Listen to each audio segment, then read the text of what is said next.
Welcome back. Amelia Lyons, accredited Valiant Group leader, group analyst, and I'm now on to exercise 4 around the idea of accessing the unconscious through imagery and symbol.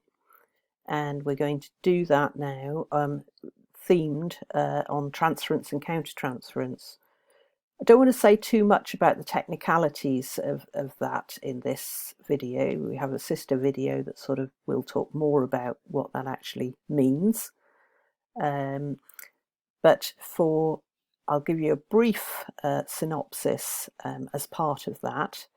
And what I'd like you to sort of think about if you're going to embark on this particular exercise is a relationship that you have that's supposed to be a helping relationship. So that may be doctor-patient, nurse-patient, counsellor-client, coach-coachee, mentor-mentee, teacher-student, any kind of relationship that's sort of helping or health-giving.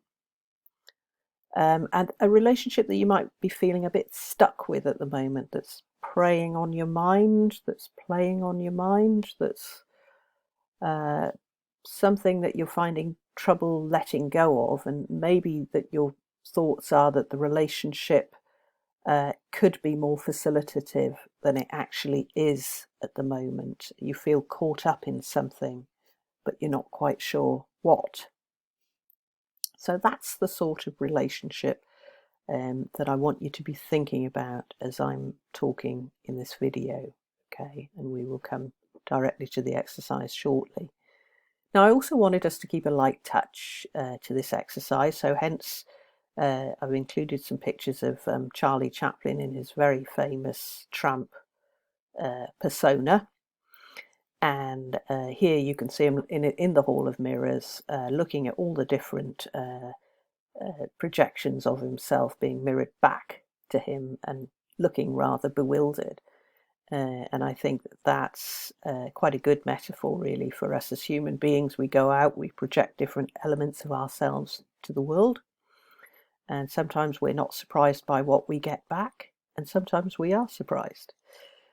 And that causes us to think, of course. So the key concepts here: the unconscious, the idea of projection or transference onto the doctor or helper, and the doctor's responding countertransference, and the interplay, what happens in the relationship between these. Again, keeping a light touch, you can see the sort of Chaplin's tramp in this picture has obviously somehow annoyed this man who's pointed the finger, so he's got someone cross, advertently or inadvertently. He's of course a lovable tramp, and so the audience love him, but he's angered somebody, and we've now got a sort of situation of almost victim and persecutor really going on in that scenario. So that's the idea, that sort of projections or transference, we can hook people into behaving in ways that then it might be quite familiar to us. So I'm guessing that the tramp is quite familiar with being persecuted and pursued, and you can see here that that's what's going on, or what seems to be unfolding in this story. So how is it that in our professional experiences can we be hooked into feeling a little bit persecutory in our relationships with those we're supposed to help, or indeed a bit victim-like in that scenario? And then what we have to take into account is that why does it happen? Why does transference happen? People have had early experiences of significant people in their lives, which may have been benign, might have been unpredictable, cruel, harsh. So they'll come in the door as a result of those experiences, either feeling quite positively that you're going to help them, or they might be quite distrustful and think, well, actually, I'm not sure you're going to help me. You might harm me. I'm not sure that I'm going to comply with what it is you tell me to do in order to change my position.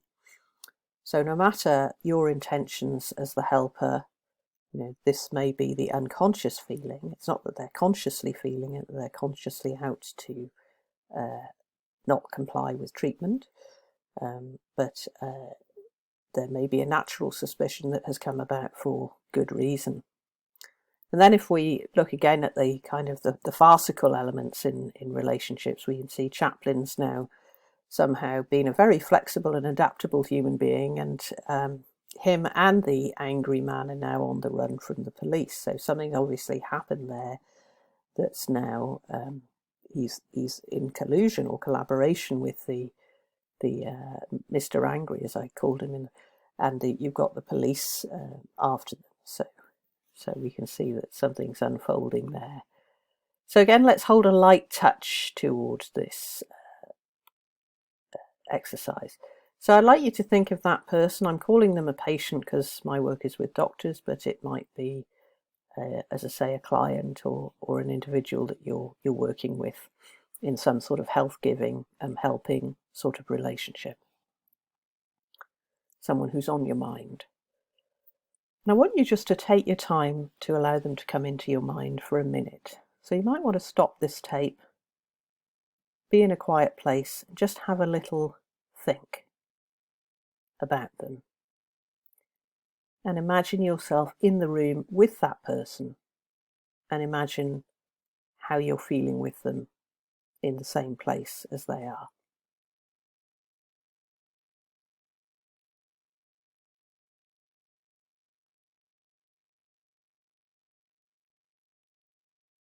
And once you've got a sense of that, I want you to get an image of the person that you're helping as an animal, as perhaps a wild animal or as a fish. So I want you to get an image of them as a wild animal or a fish, and I'll give you some sort of prompting images here, just to help you sort of be thinking about what you might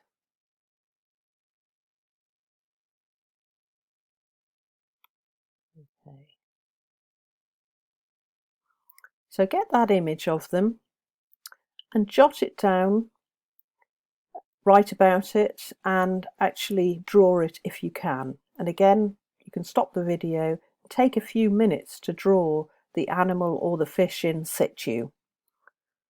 So whatever image has come to mind, if they're a sort of a panther, are they in the jungle? Is it night? Is it day? What are they doing? Are they in the tree? Are they pacing the ground? What's going on for them? If they're a fish, are they in the deep blue sea? Are they in the shallows? Are they chasing prey? Are they being chased? What's going on? Are they hiding behind a rock? Are they hidden in the sandy bottom? So just take your time a few minutes to write and draw about them in situ. Stop the tape and do that. And then restart the tape when you are ready.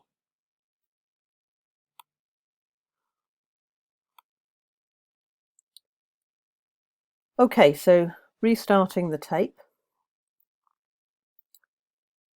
I want you to think about, where are you in relation to that picture? So what's your animal to their animal? And where would it be on that picture? Or the same with the fish. What's your fish to their fish? And where are you in that picture? And sometimes you might not actually be another animal. Perhaps you're the tree that the animal is sitting in, or the rock that the fish is hiding behind, or the sandy bottom. So you might be something else. So it's whatever comes up naturally to you, but you are in that picture somewhere. So you need to identify, where are you in that picture and who are you?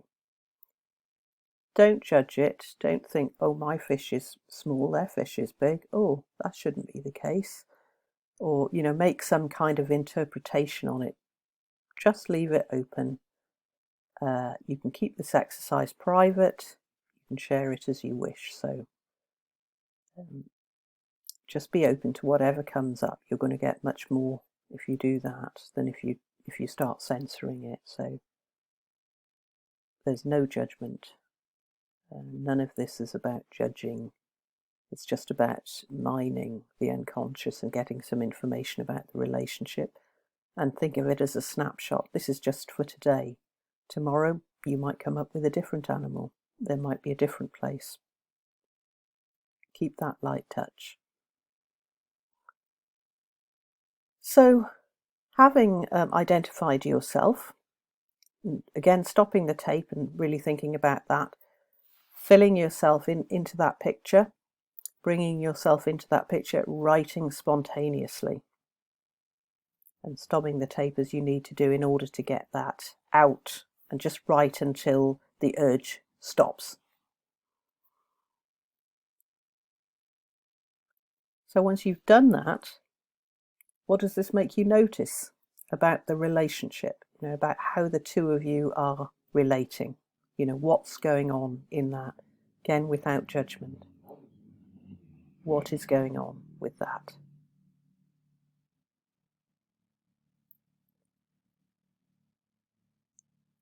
And if you are in a group working on this together, then I'd invite you to share it with a couple of other people. So you could do it in a breakout group in Zoom,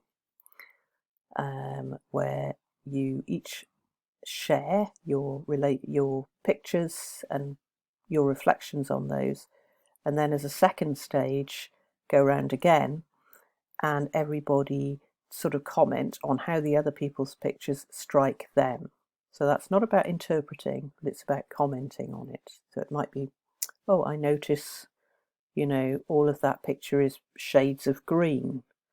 Or what struck me about your picture was, the lion was quite distant and quite far away in the picture, and, the animal that you said was representing you was quite close to the front.